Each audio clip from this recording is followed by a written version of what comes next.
minasyaitonirrajim. Bismillahirrahmanirrahim. Assalamualaikum warahmatullahi wabarakatuh.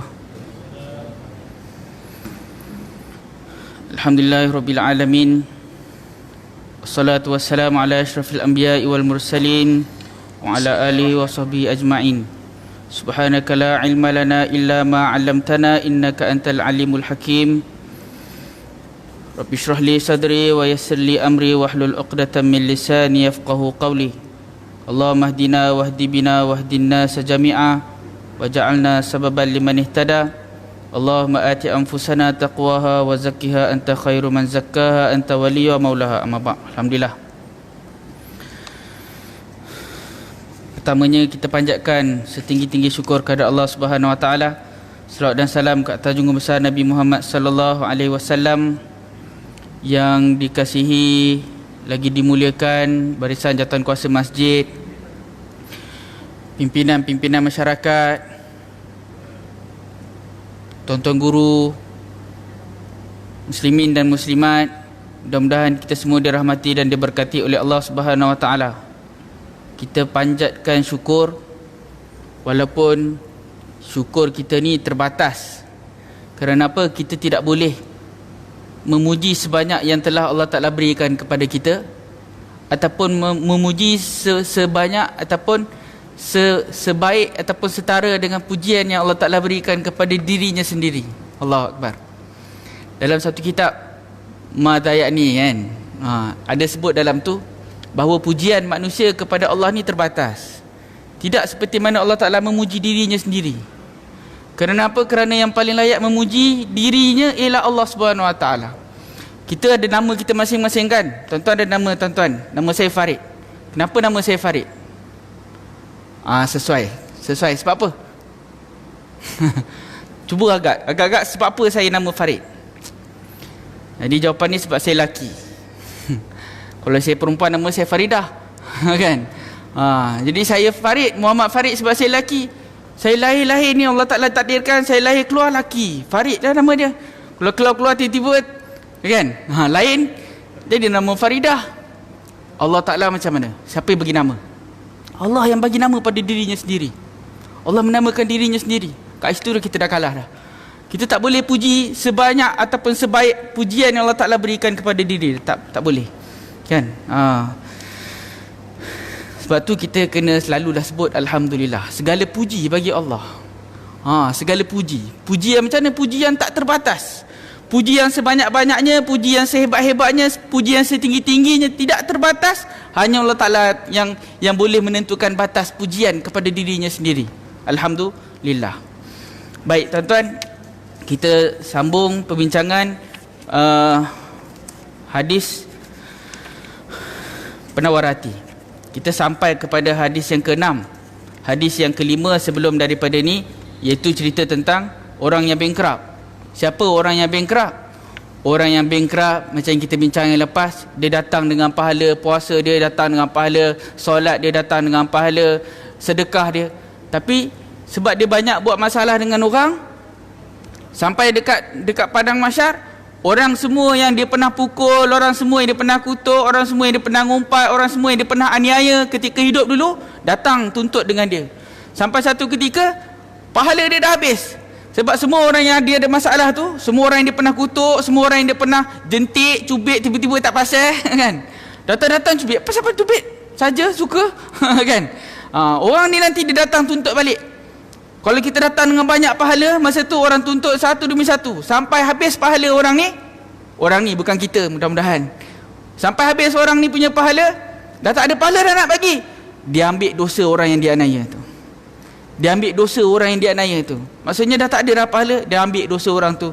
Ini yang Nabi sebut sebagai orang yang muflis di akhirat.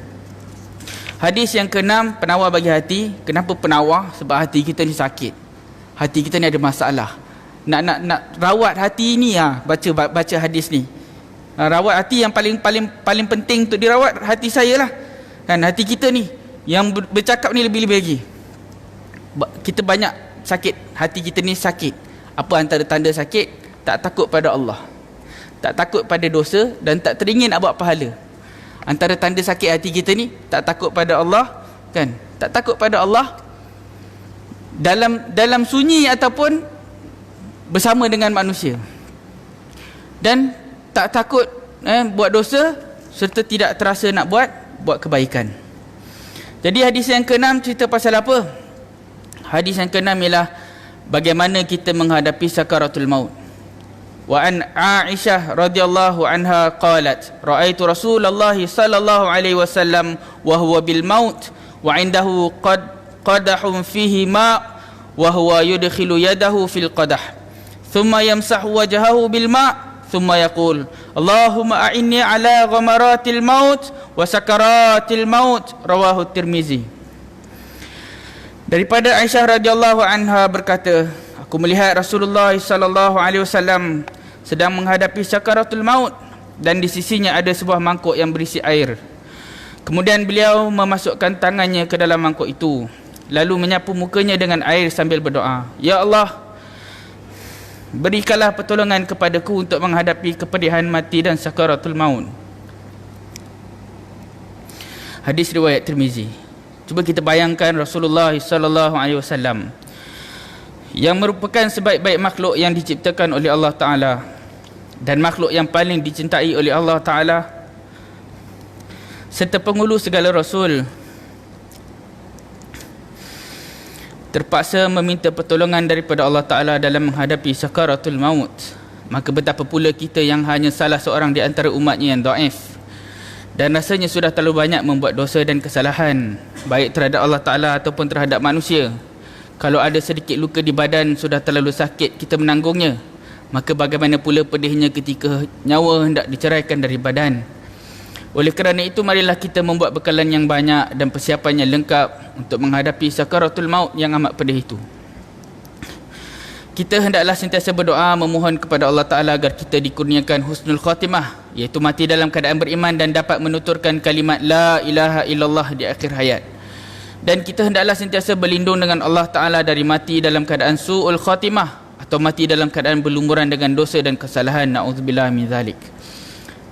Daripada Aisyah radhiyallahu anha berkata, ketika dia melihat Rasulullah sallallahu alaihi wasallam sedang menghadapi sakaratul maut dan di sisinya ada sebuah mangkuk yang berisi air.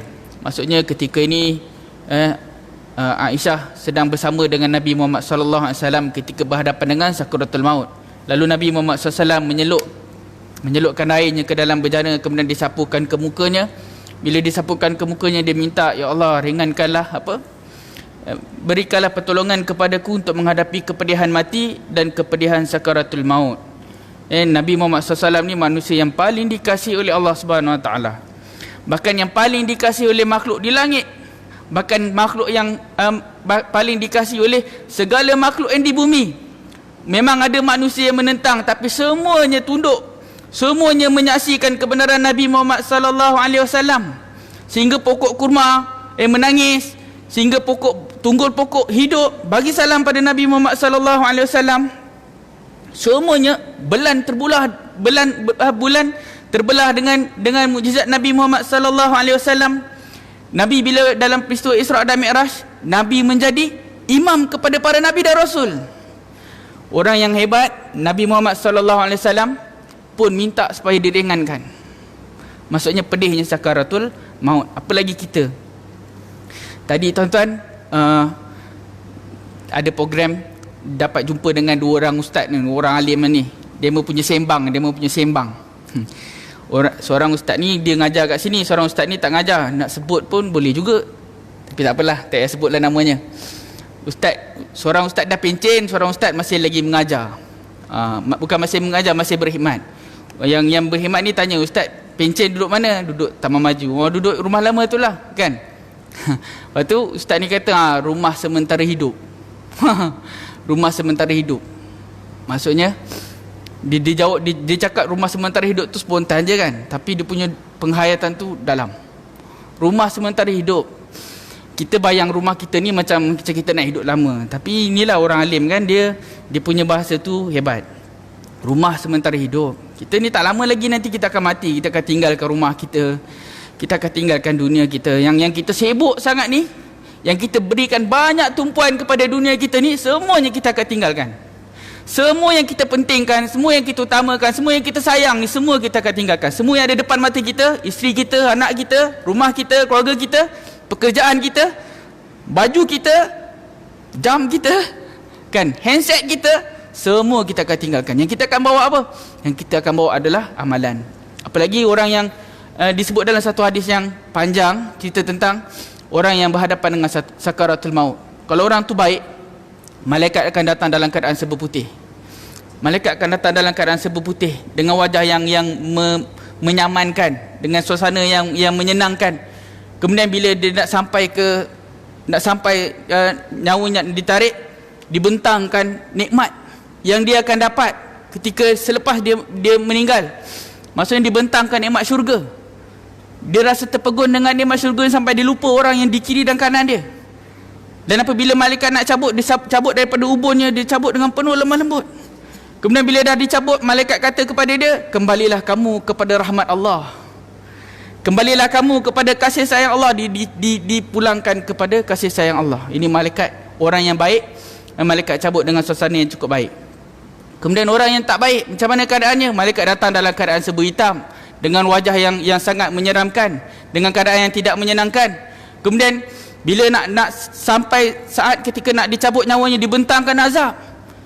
Bila dibentangkan azab, terlalu mengerikan sampai dia lupa orang kiri kanan dia, orang yang menangis, suara yang panggil nama dia, semuanya dia lupa, semuanya dia tidak hiraukan. Sebab apa? Sebab tengok azab yang pedih. Kemudian bila malaikat cabut daripada kaki dia, direntak. Sebab roh yang tidak patuh pada Allah Subhanahu Wa Taala ni, tidak tunduk pada Allah Taala ni, tak nak keluar daripada jasad, menyebabkan ditarik, disentap dengan kasar, dengan ganas. Kemudian bila dah dicabut, disebut kepada roh tu, kembalilah kamu kepada kemurkaan Allah. Ini disebut kepada roh yang tidak baik. Keadaan kita macam mana, tuan-tuan? Mudah-mudahan kita, ini sebab itulah ini hadis penawar hati. Dia tawarkan hati kita ni supaya kembali kepada Allah. Buat semua amalan bukan untuk kita tinggalkan kehidupan kita ni, tapi untuk kita jalani kehidupan kita ni kerana Allah. Supaya setiap patah, setiap perbuatan, setiap perkataan, setiap denyut nadi, denyut jantung kita buat semua kerana Allah, kan? Mudah-mudahan insya-Allah. Hadis yang ketujuh, Mahkamah Qadi Rabbun Jalil. An Adi bin Hatim radhiyallahu an qala Rasulullah sallallahu alaihi wasallam, ma minkum min ahadin illa sayukallimuhu rabbuh wa laysa bainahu wa bainahu tarjuman fayanzuru aymana minhu fala yara illa ma qaddam wa yanzuru ash'ama minhu fala yara illa ma qaddam wa yanzuru baina yadayhi fala yara illa an-nar tilqa'a wajhihi fattaqun nara walau bisyiqqi tamrih walau bisyiqqi tamrah. Muttafaqun alaih. Daripada Adi bin Hatim radhiyallahu anhu berkata, Rasulullah sallallahu alaihi wasallam bersabda, tidak ada seorang jua pun di antara manusia ini kecuali pada hari kiamat nanti akan dipercakapi oleh Allah Ta'ala, yakni dihadapkan ke mahkamah Allah Ta'ala. Maka pada waktu itu tidak ada orang lain yang sanggup menjadi juru bicara antara keduanya, yakni sebagai orang yang ketiga atau peguam bela. Lalu orang yang dipercakapi oleh Allah Ta'ala tadi akan melihat ke sebelah kanannya, maka ia tidak melihat melainkan pahala kebaikan yang pernah dilakukannya ketika berada di dunia dahulu. Dan apabila ia cuba melihat ke sebelah kiri, maka ia tidak melihat kecuali hanya balasan perbuatan jahat yang pernah dilakukannya ketika berada di dunia dahulu. Kemudian apabila ia melihat ke hadapannya, maka ia tidak melihat kecuali hanya kobaran api neraka. Maka tanamkanlah rasa takut terhadap api neraka dan jauhilah siksaannya, walaupun kalau kamu hanya mampu bersedekah dengan sebelah buah kurma sahaja. Hadis riwayat Bukhari dan Muslim. Muttafaqun alaih ni maksudnya diriwayatkan oleh Imam Al-Bukhari dan Muslim rahimahumullah.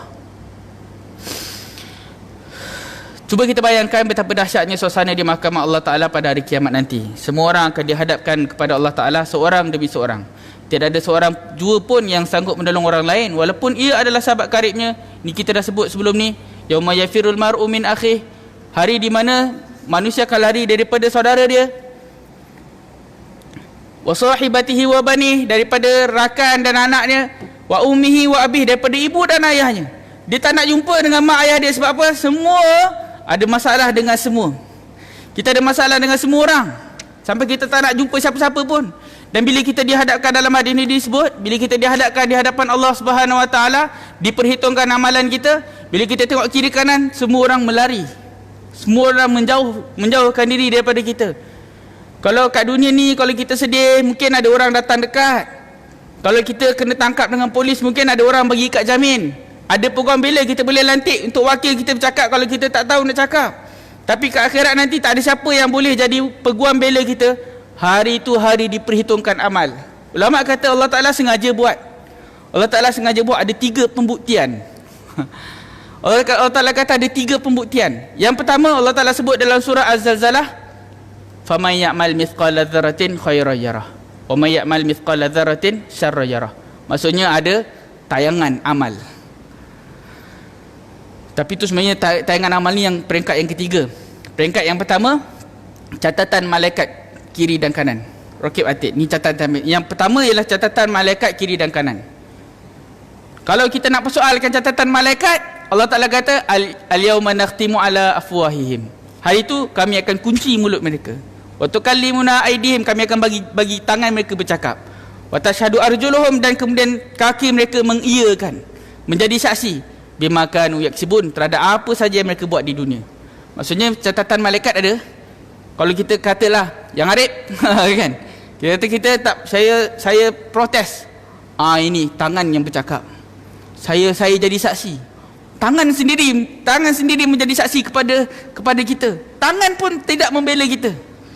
Dia kata tak puas hati juga kan, itu tengok. Dia dah tunjuk kat dalam tu. Kalau CCTV kat dunia ni mungkin boleh dipertikai kan, tak boleh jadi bahan mahkamah kononnya lah kan. Tapi pada mahsyar Allah Subhanahu Wa Taala tidak boleh. Jadi ulama kata kenapa Allah Taala buat sampai 3 ni? Nak tunjukkan bahawa sebenarnya tak ada ruang untuk kita lari. Bukan untuk kita kaji besar mana tayangan tu sampai semua juta orang manusia boleh tengok. Ya Allah. Itu yang difikirnya. Ni soalan orang yang pelik-pelik ni. Tuan-tuan jangan fikir yang itu. Yang kita nak kena fikir macam mana kita nak berhadapan supaya jangan ditanya langsung. Supaya jangan ditanya langsung sampai Allah Ta'ala berikan pelindungan kepada kita. Supaya jangan ditanya langsung. Ini fikir nanti agak-agak tayangan tu besar mana, pakai LCD ke, pakai skrin ke, itu yang ditanyanya. Ya Allah. Yang sepatutnya kita fikir apa bekalan kita. Kalau boleh kita tak nak langsung terlibat dengan penghakiman tu. Kalau boleh kita berjalan dengan baik je. Kan? Pada hari yang tiada naungan melainkan naungan Allah. Kan?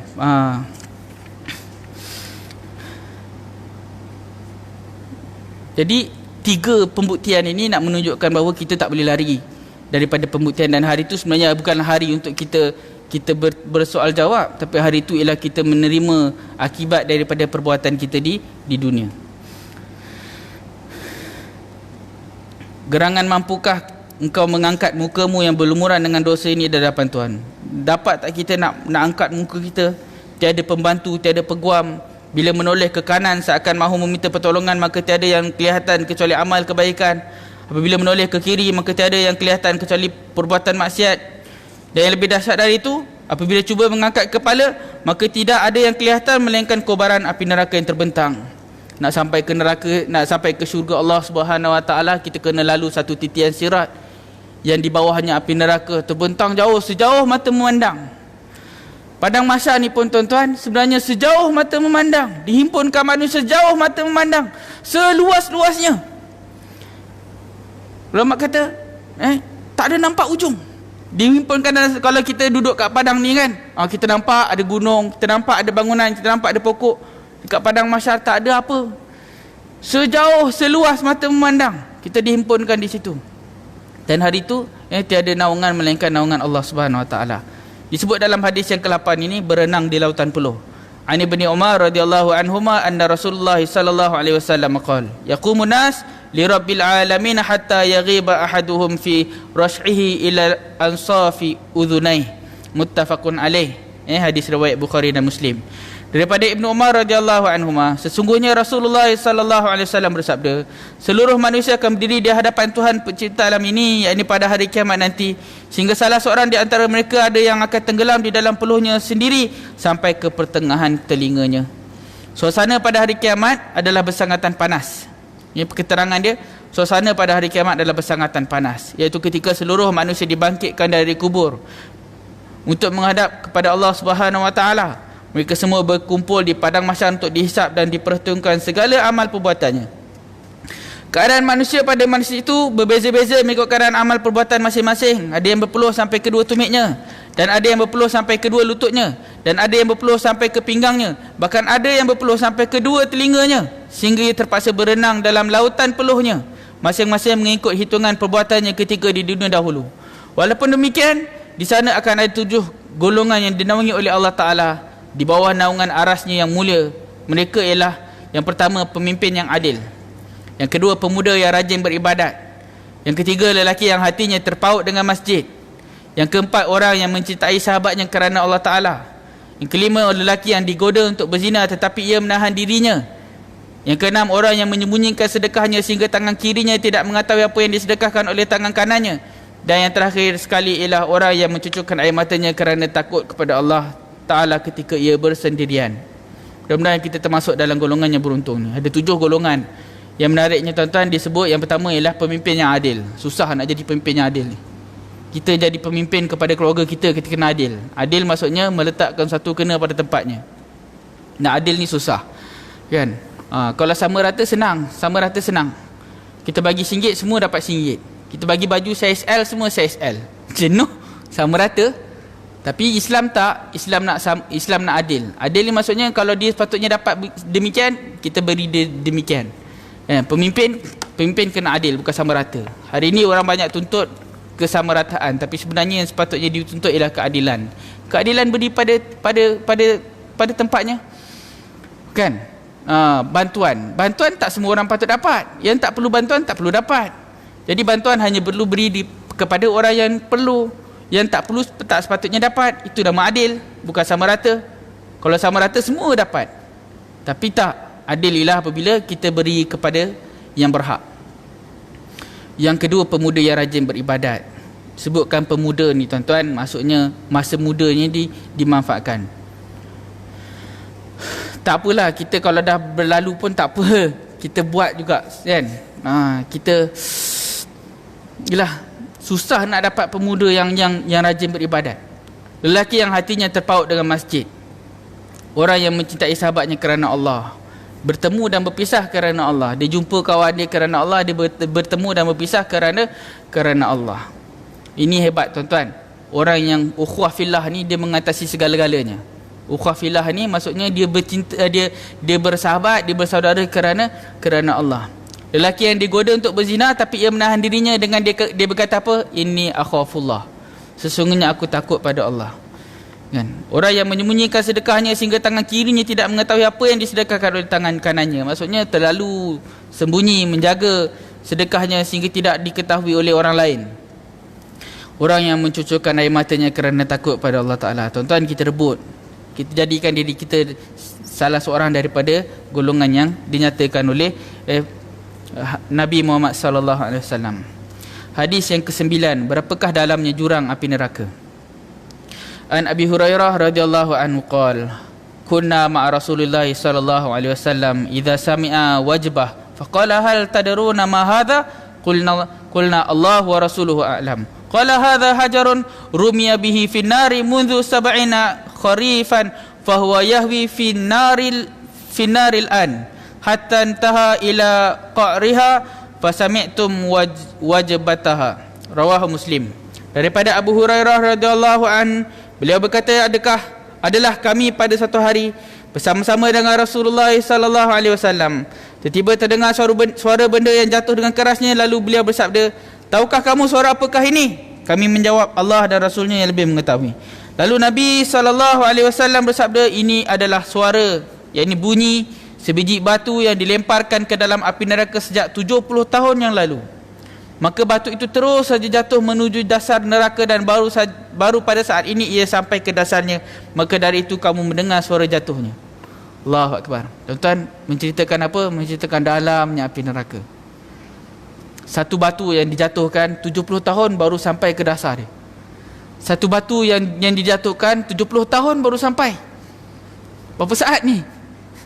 Kalau daripada atas berapa saat jatuh? 2 saat 3 saat. Saya pernah main roket tuan-tuan, roket sains. Rupanya dia terbang tinggi 4 saat je. 4 saat je tinggi.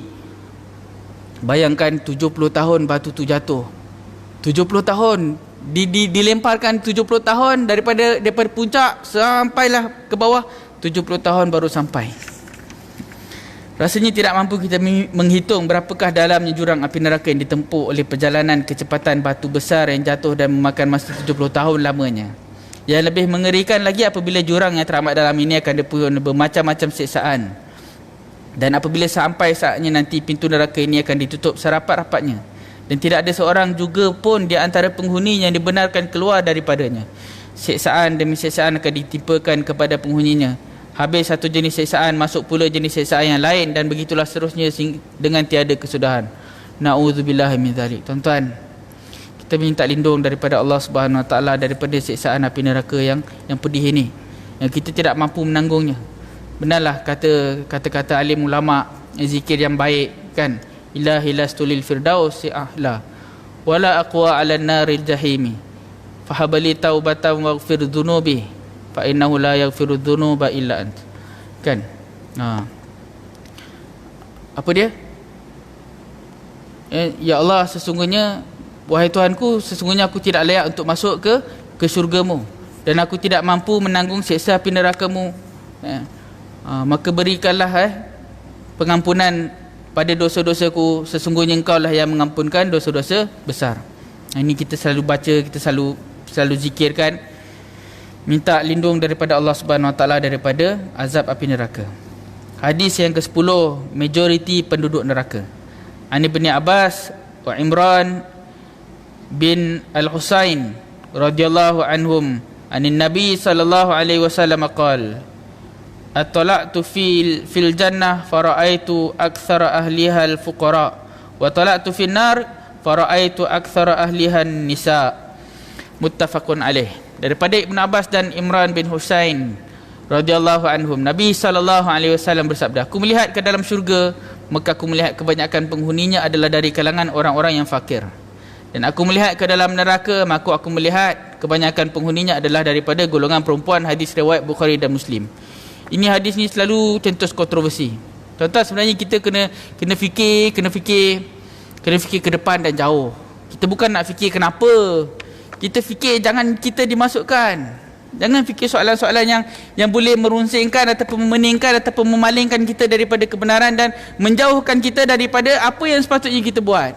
Hadis ni cerita pasal orang yang paling banyak dalam syurga ialah orang fakir. Nabi kata, aku melihat ke dalam syurga, yang paling banyak aku nampak ialah orang yang fakir. Dan apabila aku melihat ke dalam neraka, aku nampak paling ramai, yang banyaknya ialah perempuan. Yang tak puas hati kata, ini diskriminasi. Bukan masalah itu. Kalau kita nak, kita buat amalan supaya jangan kita masuk ke dalam neraka dan cari bekalan untuk kita masuk ke syurga Allah Subhanahu Wa Taala. Yang paling penting tuan-tuan, kita masuk ni bukan kerana amalan kita, bukan kerana jantina kita, tetapi kerana rahmat Allah Subhanahu Wa Taala. Berapa banyak Allah Taala cerita, Nabi Muhammad SAW cerita wanita yang melacurkan diri, beri makan kepada anjing, dimasukkan ke dalam syurga.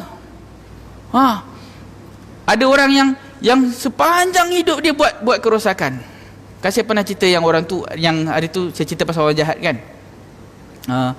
Ada cerita juga pasal orang yang berjawatan tinggi, dia tak pernah buat benda yang tak betul. Tak pernah, dalam seumur hidup dia tak pernah buat benda yang tak betul, buat benda yang bukan-bukan, tak pernah. Tapi ada satu hari ni orang ajak dia pergi kelab malam. Bila orang ajak dia pergi kelab malam, dah berkali-kali ajak ni, dia kata tak nak, saya tak suka. Orang yang ajak ni, cubalah sekali. Sekali je, cuba. Duduk je pun tak apa. Orang yang ajak ni pun satu hal, kan? Dia punya daya penghasut tu tinggi. Ajak ke masjid tak ada pula macam tu, kan? Domlah datang masjid sekali je, duduk je pun tak apa. Tak nak sembahyang pun tak apa, duduk belakang. Tak ada orang buat macam tu kan. Tapi kalau ajak pergi kelab malam, duduk je. Duduk. Kan? Dia ajak kelab malam bukan main lagi. Kemudian orang ni tadi, dia tak nak lalas, satu hari dia pergi. Bila dia pergi, dia duduk je. Mula-mula duduk je, lepas tu minum je. Kan? Cubalah rasa sikit je. Ini tobatlah balik. Kan? Tobat balik tu saya sambung. Tapi orang tu dia hasut dia supaya minum. Sampai dia mabuk, bila dia naik tangga, dia jatuh, dia meninggal. Meninggal kat kelab malam. Orang baik bila dah sampai kat keluarga dia terkejut. Keluarga dia terkejut. Macam mana orang ni boleh pergi kelab malam? Keluarga dia terkejut. Nak cerita, bukan kita tak tahu keadaan dia macam mana, tapi kesudahan tu tak berapa menarik bagi kita, tak berapa menarik. Meninggal di tempat yang tak baik kan. Hari tu Tuan Guru Syekh Zainul Asri pun ada datang, dia sebut, Allah Ta'ala sebut dalam satu ayat, Allah Ta'ala kata, ya ayyuhallazina amanu taqullaha haqqa tuqatih wa la tamutunna illa wa antum muslimun. Wahai orang-orang yang beriman, bertakwalah kamu kepada Allah dan jangan kamu mati melainkan kamu menyerah diri pada Allah Subhanahu Wa Ta'ala. Menariknya ayat ni Tuan Guru kata jangan kamu mati. Masalahnya siapa yang pilih mati ni? Siapa yang pilih mati? Allah yang tentukan. Kita tak pilih macam mana kita mati, kita tak pilih bila kita mati, dan kita tak pilih kat mana kita mati. Allah yang tentukan semua tu. 3 persoalan tentang mati, di mana kita mati, macam mana kita mati, bila kita mati, semua kita tak tahu. Tak tahu. Esok ke, lusa ke, minggu depan ke, semalam ke? Semalam tak lah, dah lepas. Kan? Semua tak tahu. Tapi Allah Ta'ala kata wala tamutunna, jangan kamu mati melainkan dalam keadaan Islam. Maksudnya apa? Yang menentukan mati seseorang itu ialah macam mana hidup dia. Yang menentukan mati seseorang itu ialah macam mana hidupnya. Dan orang itu akan dibangkitkan seperti mana dia mati. Allahu Akbar. Tuan-tuan, kita minta supaya mati mulia, tuan-tuan. Minta supaya mati mulia. Macam mana nak minta supaya mati mulia? Hidup mulia. Hidup mulia ni macam mana? Hidup taat pada Allah Subhanahu Wa Taala, tunduk dan patuh pada Allah Taala. Dosa kita buat, cepat-cepat taubat. Banyak salah kita ni, banyak lemah kita ni. Kita ni banyak salah, banyak kurang. Amalan kita tak seberapa. Nak disembahkan pada Allah Taala, solat kita macam mana? Nak disembahkan pada Allah Taala, puasa kita macam mana? Nak disembahkan pada Allah Taala, bacaan Al-Quran kita macam mana? Kita baca Al-Quran tapi kita melewang ke mana kita tak tahu. Kita sebut astagfirullahalazim, astagfirullahalazim, sedikit dosa pun kita tak bayangkan. Kita sebut alhamdulillah, alhamdulillah, sedikit nikmat pun kita tak pernah bayangkan. Banyaknya salah kita ni. Tapi macam mana salah kita pun, macam mana kurang kita pun, macam mana lemah kita pun, jangan kita putus asa dan sentiasa tunduk pada Allah Ta'ala, sentiasa mengharap pada rahmat Allah Ta'ala. Berapa ramai orang yang Allah Ta'ala berikan kemuliaan dalam kehidupan dia. Saya jumpa ramai orang kan, dia hidup dia mencarut je, kerja mencarut je. Dia ada anak, isteri kan, isteri dia susah nak jaga dia ni. Dia di hujung hayat dia sakit banyak. Tuan-tuan, kalau tuan-tuan sakit, alhamdulillah, sebab sakit tu penghapus dosa. Mungkin tuan-tuan banyak sakit ketika usia lanjut ni. Sebab apa? Sebab Allah Ta'ala nak hapuskan dosa tuan-tuan sikit-sikit. Dulu banyak dosa, Allah Ta'ala bagi peluang tu sakit ni, sabar dengan sakit ni, Allah Ta'ala ampunkan dosa. Mungkin lelaki ni macam tu lah keadaan dia. Hayat dia ni dikenali dengan mulut yang celupa. Kan?